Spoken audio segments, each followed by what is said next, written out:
지난주에 저는 기독교 영화 한 편을 봤습니다. 워룸이라고 하는 제목의 영화입니다. 그 영화는 핵심 주제가 기도의 능력입니다. 기도의 위력에 대한 영화인데요. 조지아주 알바니에 위치한 어떤 침례교회 부목사 그 형제가 그 영화를 대본을 쓰고 감독을 하고 프로듀서까지 다 해서 만든 영화입니다. 상당히 그 미국에서 지금 인기 있게 상영되고 있는 것으로 알고 있습니다.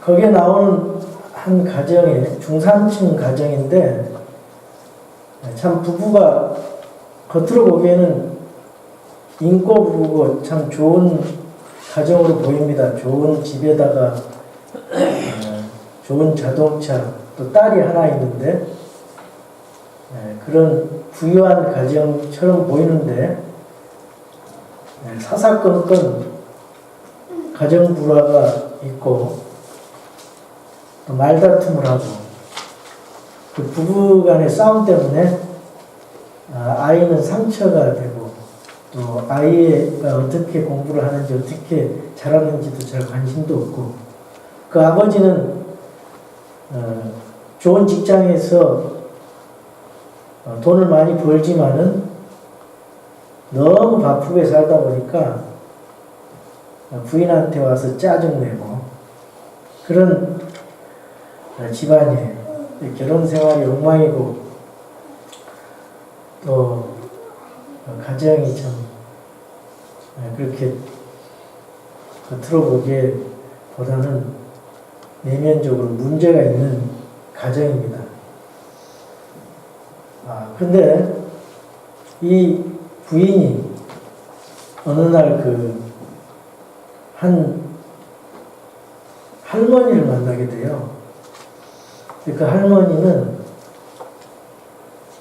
자기 그 옷장을 치우고 거기서 열심히 기도를 하시는 분이에요.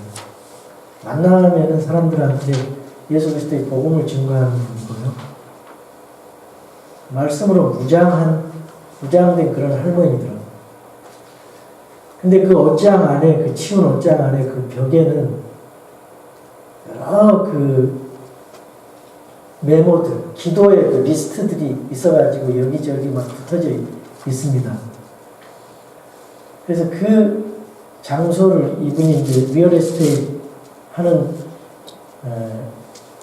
분인데 그 할머니가 그렇다는 게 아니고 그 여자분이 근데 거기 가서 그걸 보고 너무 감동을 받는 거예요. 그 대화 중에 자기 집안 얘기를 하게 되고 그러면서 계속 그 말씀을 나누면서 이분이 점점 변화돼 가더라고요. 근데 그 할머니 하는 말의 요점은 집안의 모든 문제들 그리고 또 싸움의 문제가 자기 남편이나 딸이 아니고 그 뒤에 숨어있는 다른 존재라는 거죠. 그래서 그것을 위해서 그 영적 싸움을 하는 거예요. 그래서 영적 싸움의 그런 어떤 그 사령실이라 할까? 그 영적 싸움의 전쟁 작전 사령부라고 그런 의미로 이제 이해를 했는데 모든 그런 자기가 할 수 없는 그런 문제들을 하나님 앞에 골방에서 기도하는 거예요. 그 할머니. 그래서 그 할머니 영향을 받아서 이 주부가 굉장히 열심히 자기도 옷장을 기도실로 바꿔서 열심히 기도를 해. 남편을 위해서. 남편이 뭐 자기한테 욕을 하든 말든 관심이 있든 말든 기도를 합니다. 그러니까 마음이 남편이 잘못된 일을 해도 용서하는 마음이 생기고 이 기도하니까 변화가 일어나는 거예요. 마음이 남편의 행동에 변화가 있고 그래서 가정이 회복되고 그러한 것들이 다른 사람들에게 또 영향력을 선한 영향력을 끼치는 그런 영화예요. 한번 보시기 바랍니다. 그래서 이걸 보면서 우리가 참 우리의 싸움 대상은 사람들이 아니고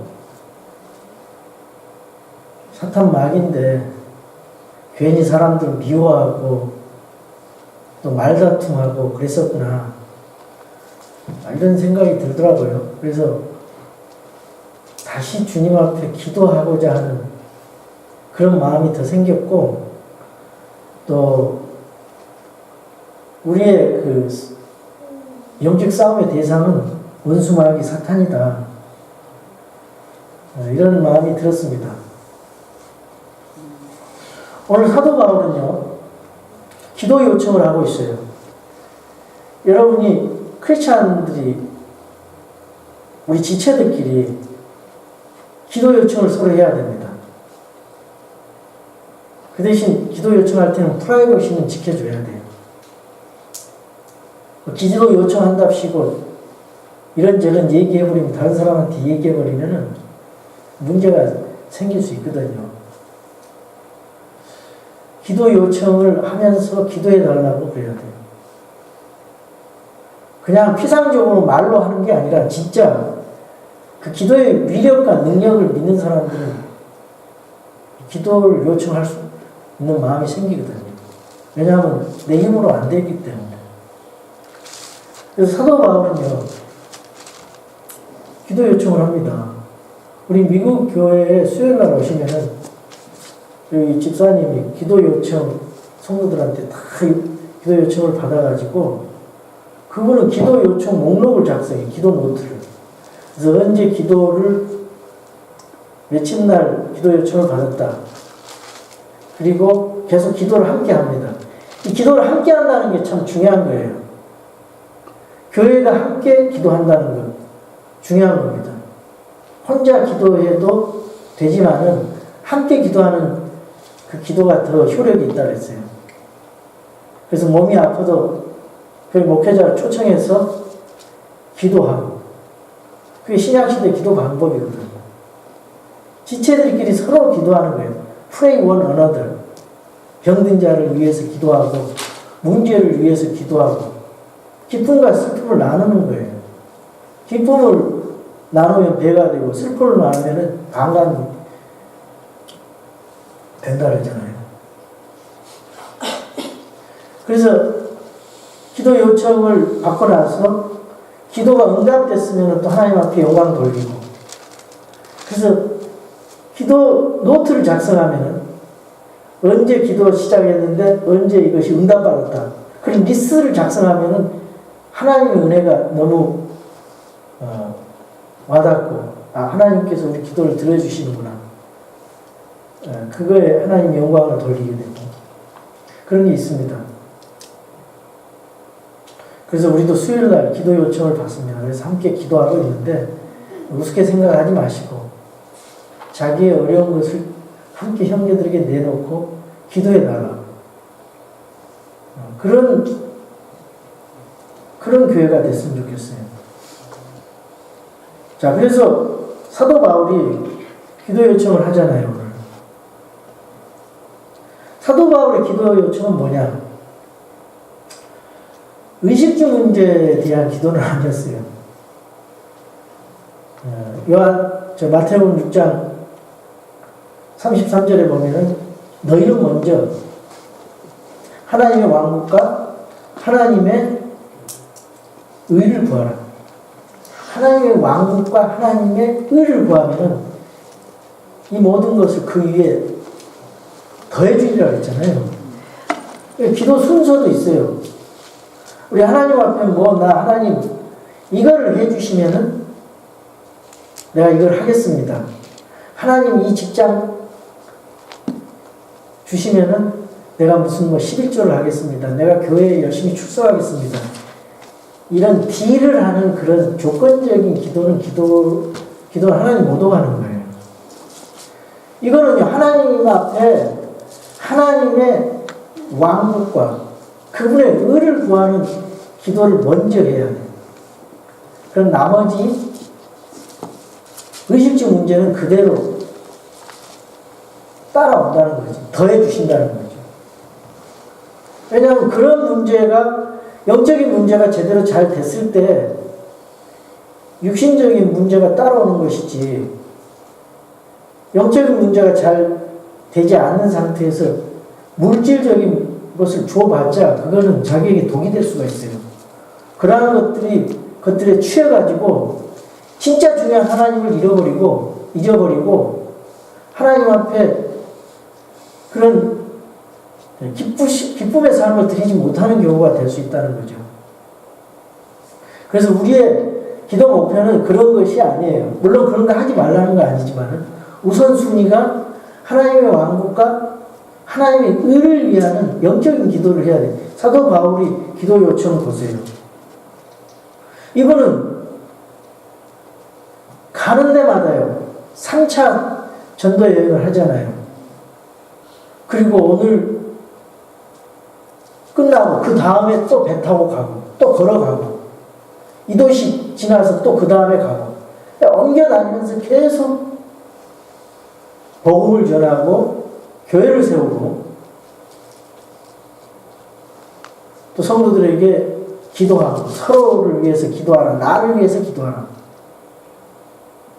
그 핍박을 받으면서 또 성경을 기록하면서 또 다음 여행지로 선교 여행을 하면서 우리 사도행전을 지금 배우고 있지만 사도 바울의 그 선교 여행의 발자취를 배우고 있지만 얼마나 그 영혼 구명에 대한 열정과 하나님 사랑하는 그런 마음이 있는지, 사도 바울의 그런 간절한 염원과 그 신실한 마음과 그 주 앞에 이방인의 사역자로 부르심을 받은 그런 마음, 자세, 태도, 인격을 우리가 배울 수 있단 말이죠. 예수님 따라가는 인격. 그래서 오늘 기도를, 사도 바울이 무슨 기도를 요청했는가? 1절에 보니까 끝으로 형제들아 우리를 위해 기도하되, 첫 번째 기도 요청이 주의 말씀이 너희에게서와 같이 자유로운 행로를 가져 영광스럽게 되고, 그래. 주님의 말씀이 영광스럽게 되기를 위해서 기도했어요. 기도 요청을 하고 있습니다. 하나님의 말씀이 영광스럽게 되도록, 그러니까 하나님의 말씀을 우리가 지혜롭게 잘 전해야 돼요. 영광스럽게 되기 위해서. 그리고 자유로운 행로를 가져서 방해받는 거 없이 하나님의 말씀이 전파되도록 우리가 기도를 해야 됩니다. 그러니까 여러분들이 저를 위해서도 기도해 줘야 돼요. 목사를 위해서. 우리 교회에 이제 복음이 선포되고 진리의 말씀이 선포될 수 있도록 그 말씀이 방해받지 않고 자유로운 행로를 가져서 하나님의 말씀이 영광을 받고 전파되도록 그걸 위해서 기도를 해야 됩니다. 여러분. 그래서 제가 설교를 할 때 우리 목사님 설교를 잘하네 못하네 그런 판단보다는 함께 기도하는 마음으로 우리가 설교를 들어야 돼요. 교회는 무슨 이렇게 썰렁하냐, 사람도 없고, 이 교회는 뭐 건물이 참 좋다, 이런 것보다 성숙한 성도들은 내가 설교하는 것처럼 하나님 말씀이, 이 말씀이 제대로 진리가 선포돼서 사람들의 마음에 깨달음을 주고 회개의 영을 부어주셔서 그 사람이 회개하고 예수 그리스도를 개인의 구원자로 영접하고, 나나 저분들이 같이 저 말씀을 듣고 있는 그대로 하나님 말씀을 받아들여서 회개하고 고백하고 삶이 변화되고 인격이 변화되고 하나님 말씀대로 살아가고 그 말씀을 또 다른 데 내가 가서 전할 수 있는 그런 어떤 그 선순환이 될 수 있도록 기도를 해달라는 거예요. 거기 보면 주의 말씀이 너희에게서와 같이 그랬잖아요. 데살로니가 성도들이 우상 숭배하는 사람들이었어요. 근데 그것을 사도 바울의 복음을 듣고 진리의 말씀을 듣고 우상에서 버리고 그 위험한 좁은 길, 그 진리의 길을 따라 나섰다 이 말이에요. 그 당시 얼마나 예수님 믿으면 위험했습니까? 핍박이 심하고. 그래서 데살로니가 교회가 생겨났는데 그래 너희에게서와 같이 데살로니가 성도들이 그냥 마음을 굳게 닫고 있으면 그게 하나님 말씀이 자유로운 행로를 가져서 영광스럽게 되겠습니까? 첫 번째 하나님 말씀이 선포돼야 돼요. 로마서에 보면은 하나님의 말씀을 선포하는 자가 있어야 돼요. 그 듣는 사람이 있어야 되고 그 듣는 것은 또 어떻게 전파됩니까? 그 말씀을 전하는 자에 의해서 전파되고 복음을 듣는 자에 의해서 또 다른 사람에게도 전해줄 수 있단 말이죠. 그래서 로마서의 그 10장에 보면은 그런지 그들이 자기들이 믿지 아니하는 분을 어찌 부르리요? 자기들이 듣지 못한 분을 어찌 믿으리요? 선포자가 없이 어찌 들으리요? 보내지지 아니하였으면 그들이 어찌 선포하리요? 이것은 기록된 바 화평의 복음을 선포하며 좋은 일들의 반가운 소식을 가져오는 자들의 발이 어찌 그리 아름다운가 함과 같으니라. 그래서 믿음은 들음에 의해 오며 들음은 하나님의 말씀에 의해 온다 그랬어요. 그래서 사람이 그 복음을 듣고 내가 만일 내 입으로 주 예수님을 신하고 하나님께서 그분을 죽인 자들로부터 살리신 것을 내 마음속으로 믿으면 구원을 받으리라. 여기 복음의 핵심이 있어요. 예수 그리스도의 죽으심과 부활의 복음을 나 죄를 위해서 예수님께서 죽으시고 나의 영원한 생명을 위해서 다시 살아나셨다는 그 부활의 복음을 진짜 내 마음에 방해받음이 없이 내 마음에 지적, 의지적으로, 인격적으로 내 마음이 믿어버리면 어떻게 된다 그랬어요? 구원을 받는다 그랬어요. 구원을. 그 즉시로 구원을 받는다 그랬어요. 사람이 마음으로 믿어 의에 두고 입으로 시인하여 구원에 이르느니라 그랬잖아요. 이게 복음을 받고 구원받고 또 구원받은 사람이 다른 사람에게 전하는 그런 통로예요. 근데 하나님의 말씀을 방해하는 세력들이 있어요. 그 방해하는 세력을 위해서도 기도하라고 했어요. 2절 그러나 주께서는 신실하사 너희를 굳게 세우시며 악으로부터 너희를 지키시리라. 2절 또 우리가 부당하고 사악한 자들에게서 건져지도록 기도하라 그랬어요. 하나님의 말씀을 방해하는 자 모든 사람이 믿음을 갖고 있지는 아니하리라.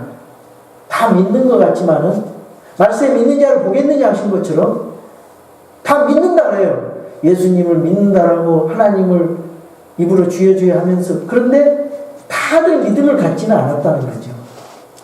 그것이 거짓 믿음이 될 수가 있다는 거죠. 하나님이 인정하지 못하는 믿음이 될 수가 있다는 거죠. 그런 주여 주여 부름이 구원도 못 받은 그런 믿음이 될 수 있다는 것입니다. 파산한 믿음. 십자가의 원수로 행하는 것들. 이런 것들이 세상에 가짜들이 많다는 거죠. 그래서 모든 사람이 믿음을 가지고 있지는 아니하리라. 그래서 성경에 나와 있는 사도 바울을 굉장히 많이 이 핍박한 사람이 구리세공업자 알렉산더, 유명하게 그런 사람들 가는 데마다 복음 전하는 걸 방해했어요. 사도 바울이 가는데 제일 방해한 사람이 누구냐? 방해했던 사람들. 유대인들. 그 사람들은 하나님을 제일 잘 믿는 것처럼 유일신 하나님을 믿는다고 고백했던 사람이에요. 과거에 구원받기 이전에 사도 바울과 같은 사람들. 그 사람들이 예수 그리스도의 복음을 증거하니까 쫓아다니면서 방해를 해요. 유대인들이. 그래서 제일 힘든 그 핍박을 당한 사람들이 그 사람들한테 당했어요. 돌로 쳐서 죽이려고 그러고요. 이 사도 바울이 가는 데마다 쫓아다니면서 방해를 했습니다. 하나님 믿는다는 사람들이에요. 오늘날도요. 예수 그리스도의 복음을 믿지 않고 성경적 진리를 믿지 않는 사람들이 혹시 종교적으로 이 종교성을 가지고 어떤 그 하나의 전통과 이 종교의 틀에 얽매여서 그 사람의 교리를 가지고 믿는 사람들은 하나님의 그 주여 주여 이름을 부르고 예수님 하나님 그러면서도 진짜 성경적 진리가 선포되고 복음이 선포되는 데는 그걸 안 믿어요. 종교인들은 복음을 안 믿습니다. 믿음 플러스 행위 그러면서 자기네들의 그 의식을 행해야 구원받는다. 이런 것들이 많잖아요. 그 유대교가 그랬고, 지금의 천주교가 그러고 있고, 많은 이단들이 그걸 하고 있잖아요. 하나님 믿는다고 그래요. 그러면서 진짜 복음이 들어갈 때는 거부해버리고, 말씀이 열매를, 뿌리를 못 내리게 한다, 이 말이에요. 그게 문제예요. 여러분들이 그걸 보실 줄 알아야 돼요. 그걸 분별할 줄 알아야 돼요. 무조건 하나님 믿는다고 저 사람이 하나님 잘 믿는다라지만은 성경적으로 검증을 해버리면은 복음을 믿지 않는 사람들이 많아요. 그러니까 이 사탄이 이 종교라는 걸 만들었어요. 사이비 이단 이런 종교라는 걸 만들어가지고 그 안에는 다 하나님 믿는다 그래요. 그렇지만 복음이 들어올 때 그걸 못 믿는 거예요. 예수님을 못 믿는 거예요. 학교에서는요, 뭘 만들어놨어요? 진화론을 만들어놨어요. 그래서 진화론이라는 이 악한 씨앗을 어린 아이들에게 공공학교에다가 이 트로트에다가 잔뜩 진화론이라는 그런 씨앗을 뿌려가지고 다 뿌리잖아요. 그래가지고 이 공공학교에서 진화론 가지고 하나님 거부하고 대적하기 위해서 무신론자를 만들어요. 그런데 기껏 교회에 사는 거는 그렇게 된 사람들을 뒤에서 이삭죽게 하고 있어요. 이삭죽게. 이 교회, 이 세상의 시스템이 그렇게 돼 있어요.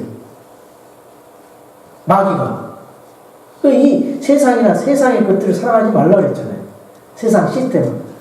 마귀가 지금 주관하고 있습니다. 우리 믿는 성도들이 해야 하는 일이 뭐예요? 그러니까 하나님 말씀을 선포하는 거예요. 그거 가지고 하나님 말씀만이 구원이고 구원을 줄 수 있고 하나님 말씀만이 바른 생활을 가져올 수 있고 하나님 말씀만이 바른 믿음을 갖게 해줄 수 있기 때문에 우리가 그것을 그 말씀이 선포돼야 되고 그 말씀이 다른 사람들에게 전달이 돼야 된다고 하죠. 그러지 않고서는요 하나님의 진리가 선포될 수가 없고 이 가짜가 진짜인 것처럼 둔갑해가지고 복음처럼 이 전파가 된단 말이죠.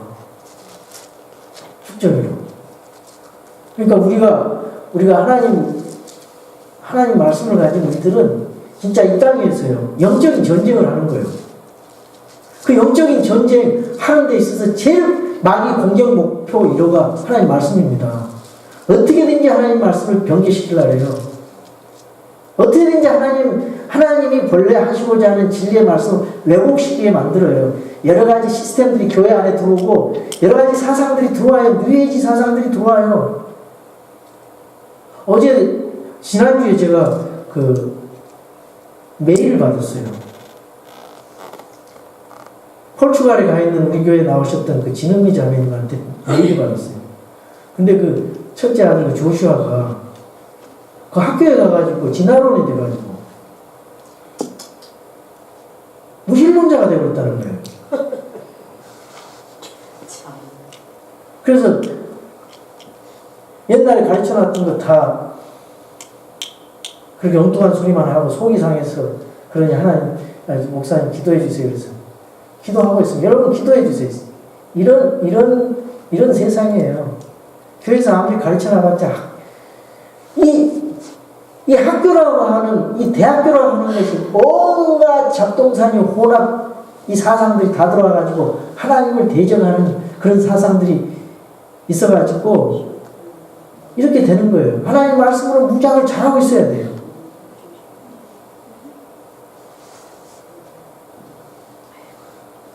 그래서 여기 그 부당하고 사악한 자들에게서 건져지도록 기도하라는데 오늘날 우리 조금만 나가도 얼마나 많은 사람들이 주변에 다른 사상을 가지고 살아갑니까?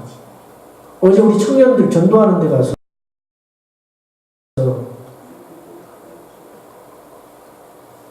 우리 열심히 청년들 전도하고 있더라고요.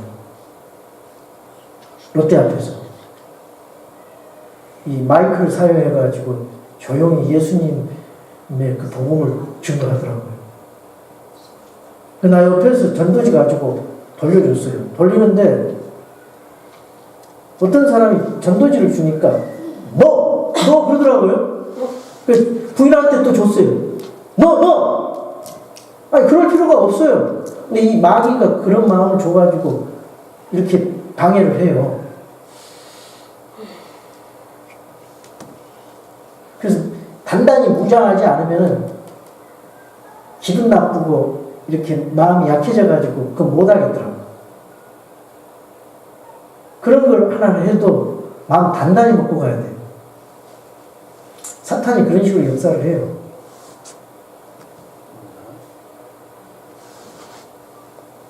그래서 여러분이 우리 서로들에게 이제 복음을 전할 거 아니에요. 우리 교회에서 배워가지고 이제 직장에 가서 학교에 가서 개인적으로도 여러분 다 복음 전하고 그거 복음 안 전하면 좀 이상한 거죠. 듣기만 하고 자기만 천국 가려고 하는 사람들은 좀 이상한 거예요. 잘못된 거예요. 믿음이 없든지 아니면 게으르든지 이게 입에서 나와야 돼요. 복음 전하는 사람. 진짜 신실한 그리스도인들, 성숙한 그리스도인들은 자기 집에 손님이 오면은 다른 얘기는 다 하는데도 복음을 안 전하더라고. 그래서 어저께 우리 그저께 손님이 왔어요. 근데 불러다 놓고 복음 전했어요. 좀 심각하게 예수님을 구원자, 교회를 나간다 합시다. 근데 아직도 예수님이 안 믿어진대요. 심각하게 예수 그리스도의 복음을 받아들이고 구원의 확신을 가지고 교회를 다니라. 안 믿어진다는데. 믿어지도록 하나님 앞에 기도를 하겠다나. 그렇게 얘기를 했어요. 다른 건 다 하는데 친구들끼리 예수 그리스도의 복음에 대해서는 못 전하는 거예요. 오늘날 크리스천 문제입니다. 계속해서 좋은 관계를 가지세요. 관계 전도가 좋거든요. 좋은 관계를 가지면서 나중에는 진짜를 전하는 거예요. 예수 그리스도의 사람들은요, 이 작전을 짜야 돼요. 이 십자가의 군사들이라니요, 우리가. 그냥 아무 생각 없이 사람들 만나지 않잖아요. 목적의식을 가지고 만나야 돼요. 예수님을 위해서 2배나 친절하는 거예요. 예수님을 위해서 2배, 3배나 다른 사람보다 사랑하는 거예요, 그 사람들. 결국 그러면은 복음 전하면 녹아지는 거거든요. 네가 믿는 예수님, 나도 믿고 싶다. 이렇게 나오는 거예요. 내가 니네 교회 좀 가도 되겠냐? 그렇게 나오는 거예요. 예? 억지로 할 것이 아니라. 네, 또 한 가지. 다른 건 다 하는데 기도는 안 해요. 왜 그런지 아세요? 마귀가 그렇게 만드는 거예요. 마귀가. 다른 건 다 하는데 기도는 안 해요. 어떤 목사님이 손자들을 모아놓고 세배를 받을 때 그런데요. 세뱃돈 받을 때. 명절이면 자기 손자들 몇 명 모아두는데 아이들한테 세뱃돈 주면서 야 우리 하나님 앞에 먼저 나한테 할아버지한테 기도하기 전에 우리 하나님한테 먼저 기도하자. 3분 동안 기도하자. 애들이 3분 동안 기도하는 거 쉽지 않습니다. 근데 3분 동안 기도를 시키고 하나님 앞에 그리고 자기한테 세배를 하게 한대요.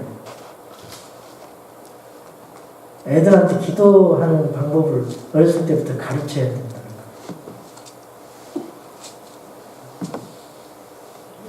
그래서 이 기도가 체질화가 돼야 되는데 그 자기 골방을 찾아서 시간 정해놓고 기도해야 되고 저는 여러분을 위해서 다른 거 할 것이 없어요. 기도를 하고 있습니다. 한 사람 한 사람. 여러분도 저를 위해서 기도해 주시고 여러분 각자 그 지체들 간을 위해서 기도를 하셔야 돼요. 그래야 교회가 잘 돼요. 먼저 교회는요. 말씀이 없으면은요. 교회가 프로그램화 되면서 재미를 추구하게 된다고요. 근데 교회가 그렇게 되면 안 돼요. 하나님 말씀이 살아있어서 진리가 선포되는 은혜와 진리. 거기다가 이 말씀 대신 예수님, 이 영을 나타내는 성령님, 기도, 그 통로가 되죠. 말씀이 잘 움직이려면 그것을 성령님께서 해주셔야 됩니다. 그래서 예배도 영과 진리로 경배해야 되고요. 우리 교회가 말씀이 살아있어야 되고 기도가 살아있어야 돼요.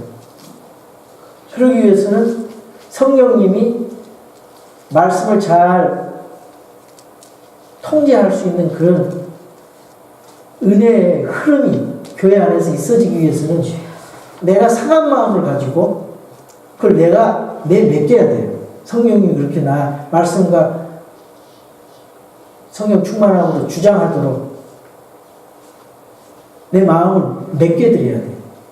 내 생각, 내 주장, 내 방법 버리고 성령님의 방법대로 내 개인과 교회가 운행되도록 그렇게 분위기를 그렇게 만들어야 된단 말이죠. 그러니까 문제는 뭐냐? 문제는요. 여러분 아이고 큰일 났다 그러는데 그 큰일 난 거 아니에요. 믿음의 눈으로 보면 별로 큰일 난 것도 아니더라고. 여러분 물질적인 문제도요. 하나님 앞에 기도하세요. 조그만 거. 하나님 제가 먹을 것이 없어요. 일용할 양식을 채워주세요. 좋으신 아버지, 신실하신 아버지. 가장 좋은 것을 주시고 선한 것을 주시고 모든 것을 합력하여 선을 주시는 하나님께서 그거 주십니다. 어떤 방법으로도 주세요. 직장을 주실 거예요. 돈을 벌 수 있는 직장. 집안에 믿지 않는 가족을 위해서 기도하십시오. 좋으신 하나님께서 응답해 주십니다. 문제는 납니다. 내 자신이 하나님과 어떤 관계를 가지고 있는가. 모든 문제의 근원은 내 자신이고 나와 하나님과의 관계에 있어서의 문제예요. 옆에 있는 물질이 문제도 아니고 옆에 있는 속속에 있는 사람도 문제가 아니고 그 환경이 문제가 아니에요. 나와 하나님의 관계가 제대로 되면 그런 문제는 문제가 작게 보이는 겁니다. 믿으십니까? 아멘. 그래서 기도해야 돼요. 기도. 3절 그러나 주께서는 신실하사 너희를 굳게 세우시며 악으로부터 너희를 지키시리라. 모든 위험한 사고라든가 그런 위험한 일들이 여러분들에게 올 수 있어요. 핍박이 올 수 있어요. 특별히 하나님 말씀대로 살아가고자 하는 진리 말씀대로 살아가고자 하는 사람들에게 핍박이 올 수 있거든요. 그런데 우리 하나님께서 여러분을 보호하신다는 그런 사실 얼마나 감사합니까? 그 보호하시는 것은 하나님이 신실하시기 때문에 어제나 오늘이나 내일이나 다 동일하시다는 거예요. 하나님이 동일하게 신실하게 역사하신다는 거죠. 그 신실하신 하나님을 우리가 믿습니다. 그리고 4절에 너희에 관하여는 우리가 너희에게 명령하는 것들을 너희가 행하고 또 앞으로 행할 줄을 우리가 주 안에서 확신하노니 그랬어요. 자, 데살로니가 성도들에게 명령하는 것이 있어요. 무슨 명령을 했을까요? 첫째, 하나님을 사랑하고 내 이웃을 내 몸과 같이 하라, 사랑하라, 이런 말씀을 줬을 거예요. 또 신약시대 성도들에게 주시는 그 교회에게 주시는 그 명령을 줬을 거란 말이에요. 모든 그 교리를 다 가르쳤어요. 그러고 나서 복음을 전파하라는 명령도 줬을 거라고. 너희는 가서 민족들을 가르치고 아버지 아들과 성령으로 침례를 주고 내가 너희에게 명령한 모든 것을 가르쳐 지키게 하라. 그러면서 예수님이 하신 말씀이 있어요. 너희가 나를 사랑하면 내 명령을 지키리라 했거든요. 여러분, 주님을 사랑하는 마음으로 명령을 지켜야 돼요. 주님이 두려워서 아니면 이게 멍해가 돼가지고 하려면 힘들어요. 근데 주님을 사랑하는 마음으로 주님의 명령을 있는 그대로 주님이 말씀하신 대로 명령을 지켜야 됩니다. 믿으십니까? 네, 그것이 주님 앞에 그것이 주님을 기쁘시게 하고 하나님 영광 돌리는 일이에요. 그리고 여기 너희에 관하여는 우리가 너희에게 명령하는 것들을 너희가 행하고 그 데살로니가 성도들에게 행하라는 거예요. 그것이 오늘날 우리 킹스타운 침례교회에도 다 해당됩니다. 또 앞으로 행할 줄을 우리가 주 안에서 확신한다 했어요.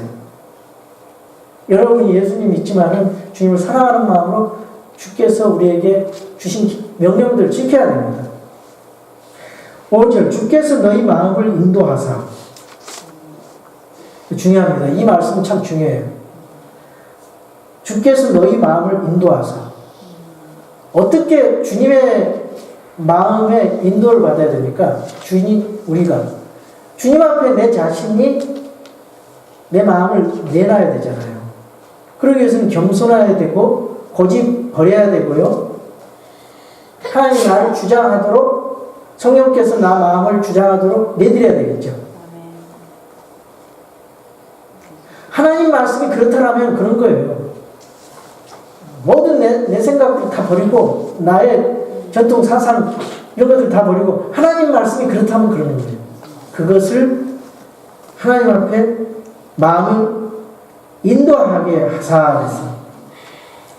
하나님을 사랑하게 하고 또 인내하며 얼마나 많은 어려움이 옵니까? 인내하고 또 인내하고 참고 또 인내하고 오래 참고. 왜 그럴 수 있어요? 우리가 그리스도를 기다린다. 복된 소망 대신 우리 신랑 대신 예수 그리스도를 기다리는 예수 그리스도의 다시 오심을 기다리면서 인내할 수 있고 사랑할 수 있어요. 그게 복이 되고 우리에게 상급이 되기 때문에 그런 기도를 사도 바울이 하고 있습니다. 그래서 여러분들이 이 교회에서 먼저 진리의 말씀을 잘 믿고 지키고 행하고 나누는 가운데 순간순간 끊임없이 쉬지 말고 기도하라 그랬잖아요. 항상 기도해야 될 줄로 압니다. 여러분 자신을 위해서도 하지만 남을 위해서 하십시오. 주는 자가 받는 것보다 더 복되다고 그랬습니다. 여러분 기도는 호흡입니다. 그러니까 쉬지 말고 기도해야 됩니다. 또 말씀은 양식이에요. 영적인 양식을 먹고 영적인 호흡을 하고 또 섬김과 전도 다른 사람에게 나누는 거예요. 사랑을 나누고 복음을 나누고 내 간증을 나누고 삶을 나누고 기도를 나누고 이러면은 참 균형 잡힌 하나님의 사람으로서 그리스도의 군사로서 우리가 살아갈 수가 있는 것입니다. 여러분 하나님과 나 사이의 인티밋 펠로십 밀접한 주님과의 친교의 교제를 골방에서 가지시기 바랍니다. 단 5분이라도 그렇게 시작하시기 바랍니다. 그러면은 문제가 문제로 보이질 않습니다. 이거는요, 기도는 우리에게, 성도에게 주신 하나님의 특권입니다. 하늘의 복을 끌어다 쓰는, 하늘의 보화를 끌어다 쓰는 특권이고 축복의 도구란 말이에요. 그래서 우리가 그 복을 받고 다른 사람들에게 복을 전달하는 축복의 그런 통로가 돼야 돼요. 내가 변화돼야지 다른 사람 변화시킬 수 있고, 내가 회복이 돼야 다른 사람들에게 그 회복을 전달해 줄 수 있는 그런 사람이 돼요. 그러기 위해서는 우리가 하나님의 긍휼을 체험해야 돼요. 하나님의 인재를 체험해야 돼요. 하나님의 권능을 체험해야 됩니다. 그래야 다른 사람들에게 그걸 나눠줄 수 있지 않겠습니까? 여러분, 이 조지 뮬러라는 분은요, 일생 동안 5만 번의 기도응답을 받고 간 사람이에요. 5만 번. 이 사람은 기도의 사람입니다. 이 빵 놓고 이렇게 기도하는 분 아시죠? 그 그림 나옵니다. 어느 날 그 고아원에서 고아들을 위해서 이제 일을 하면서 먹을 것이 없어요. 먹을 것이 없어요. 근데 우리 하나님 앞에 기도하자 그러고 같이 기도했어요. 하나님, 일용할 양식을 주신 하나님께서 우리 고아들이 먹을 것이 없습니다. 먹을 것을 주세요. 그리고 열심히 기도하고 나는데 똑똑 소리가 났어요. 밖에 보니까 빵 공장에서 빵이 약간 탔다고 과한 생각이 났다는 거예요. 갖다 줬어요. 이런 것들이 굉장히 많아요. 그 조지 뮬러의 그 책들을 보면은 여러분 조그만 거라도 주님 앞에 그냥 맡기세요. 걱정 의심 하지 마시고 내가 해결하려고 하지 말고 아버지 내가 이런 일을 당하고 있습니다. 뭔 일 당하면 어려우면 남들한테 전화할 필요 없어요. 친구한테. 그냥 기도하시라고. 친구에 전화해봤자 그 별로 좋지도 않더라고. 그냥 기도하시라고. 그러면 다른 방법으로 하나님께서 다 채워주시더라고요. 애들 공부 못한다고 때리지 마세요. 구박 주지 말고 열심히 기도해 주세요. 시를 받아도 칭찬해 주세요. 너는 다른 사람들은 다 뒤받고 오는데 너 시를 맞냐. 그러면서 칭찬을 해 주시라고. 너는 아이들이 신발 안 나서 공부를 또 하게 되고 하나님이 다 책임져 주세요. 공부하는 것조차도. 그 신앙을 제대로 가르쳐 주라고. 어느 목사님이 그러시더라고요. 자기 아들이 여기 미국에서 목회하는 동안 한국에서 데리고 와가지고 미국에서 목회하면서 또 한국으로 돌아가게 됐대요. 왔다 갔다 하면서 애가 정신 집중이 안 되고 언어에 잘 안 돼가지고 이거 맨날 공부하는 거 성적표 보면은 C, D 이런 성적만 가지고 오더라는 거예요. 큰애는 잘하는데 작은 애가. 무조건 기도를 했대요. 그리고 축복을 해줬대요. 그랬더니 한국에 대학 가가지고 그 로스쿨에서 졸업할 때 1등을 했다는 거죠. 계속 기도해주고 그러니까 애가 이래서는 안 되겠다. 이래서는 안 되겠다. 그리고 공부를 해가지고 졸업할 때 최우수상을 받았다는 거예요. 모든 것이 우리 크리스천들에게는 문제가 문제로 보이지 않습니다. 하나님 앞에 함께 동행하는 사람들은요, 문제가 문제로 보이지 않고, 내가 기도로 먼저 시작하고, 성령보다 앞서지 않고, 내가 할 것을 잘 절절하면서 하나님 앞에 기도하고 모든 일을 시작해 보세요. 그러면 내가 삶에서 기쁨이 생기고, 확신이 생기고, 이 의심이 안 생기는 거예요. 잘 돼도 안 돼도 하나님께서 알아서 해주시겠지. 목회도 마찬가지입니다. 하나님이 알아서 해주시겠지. 나는 기도 그냥 맡겨버립니다. 걱정 안 해요. 하나님이 내가 할 일만 하는 거예요. 기도하고 말씀 선포하고. 마지막으로 조지 뮬러가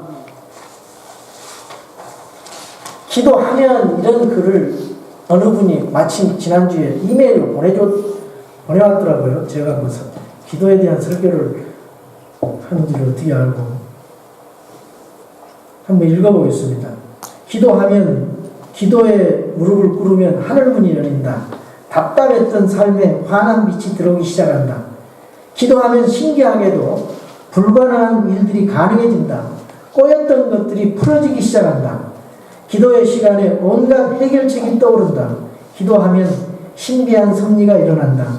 기도하면서 걷다 보면 어느덧 내가 함정도 지뢰밭도 무사히 지나갔음을 알게 된다. 기도하면 감추었던 내 미래와 축복들이 나타난다. 인생을 향한 크고 놀라운 계획이 펼쳐지기 시작한다. 기도하면 천사의 손길이 돋는다. 기도하면 나를 위하여 누군가가 움직인다. 둘이서 기도하면 하늘문이 열린다. 부부가 마음을 합해서 기도하면 그 가정에 불가능한 일이 사라진다. 그래서 기도하는 부부는 가장 강하고 부유한 사람들이다. 기도하면 문제가 작아진다. 문제를 내려다보게 된다. 기도하면 사람들의 인기가 인정해서 자유롭게 된다. 기도하면 용서에 힘이 생긴다. 기도하면 상처가 치유된다. 기도하면 마음이 넓어진다. 이 놀라운 약속에도 불구하고 여전히 가난하고 비천한가? 기도하면 더 깊은 은혜의 사람, 더 놀라운 능력의 사람이 될 수 있다. 이 세상에는 단 하나의 빈곤이 있을 뿐이다. 그것은 기도의 빈곤이다. 우리 다 같이 일어나셔서 오늘